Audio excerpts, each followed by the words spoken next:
Hello hi ನಮಸ್ಕಾರ friends. ಇವತ್ತು ನಾನು ನಿಮಗೆ ಮಾವಿನ ಹಣ್ಣಿನ ಶಿಕರಣೆನ ಹೇಗೆ ಮಾಡ್ಕೊಳ್ಳೋದು ಅಂತ ತೋರಿಸ್ಕೊಡ್ತಾ ಇದ್ದೀನಿ. ಬನ್ನಿ ಇದಕ್ಕೆ ಬೇಕಾಗಿರುವಂಥ ಪದಾರ್ಥಗಳನ್ನು ನೋಡ್ಕೊಳ್ಳೋಣ. ನಾನಿಲ್ಲಿ 2 ಮಾವಿನ ಹಣ್ಣನ್ನು ಸಿಪ್ಪೆ ತೆಗೆದು ರಸನ ತೆಗೆದುಕೊಂಡಿದ್ದೀನಿ. ಇದಕ್ಕೆ 1 ಕಪ್ ಸಕ್ಕರೆ ತಗೊಳ್ತಾ ಇದ್ದೀನಿ. ಸ್ವಲ್ಪ ಏಲಕ್ಕಿನ ಜಜ್ಜಿ ಪುಡಿ ಮಾಡಿ ಇಟ್ಕೊಂಡಿದ್ದೀನಿ. ಮತ್ತು ಸ್ವಲ್ಪ ಉಪ್ಪನ್ನು ತೆಗೆದುಕೊಂಡಿದ್ದೀನಿ. ಹೇಗೆ ಮಾಡೋದಂತ ನೋಡೋಣ ಬನ್ನಿ.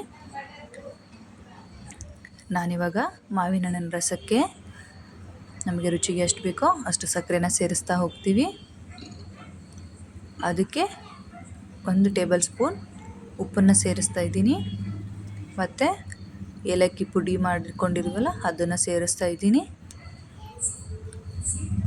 ಎಲ್ಲ ಇಂಗ್ರೀಡಿಯೆಂಟ್ಸನ್ನ ಸೇರಿಸಿ ಚೆನ್ನಾಗಿ ಮಿಕ್ಸ್ ಮಾಡಬೇಕು.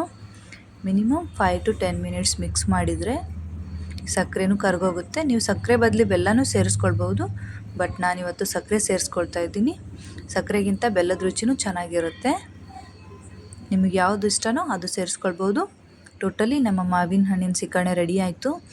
ಇದನ್ನು ನಾವು ಚಪಾತಿ ಜೊತೆ ಅಥವಾ ಹೋಳಿಗೆ ಜೊತೆನೂ ತಿನ್ಬೋದು. ಬೇಳೆ ಹೋಳಿಗೆ ಜೊತೆ ಸಖತ್ತಾಗಿರುತ್ತೆ. ನಾನು ಮಾಡಿರೋ ಶಿಕರಣೆ ಚೆನ್ನಾಗಾಗಿದ್ದರೆ ಲೈಕ್ ಮಾಡಿ, ಶೇರ್ ಮಾಡಿ, ಸಬ್ಸ್ಕ್ರೈಬ್ ಮಾಡಿ. Thank you.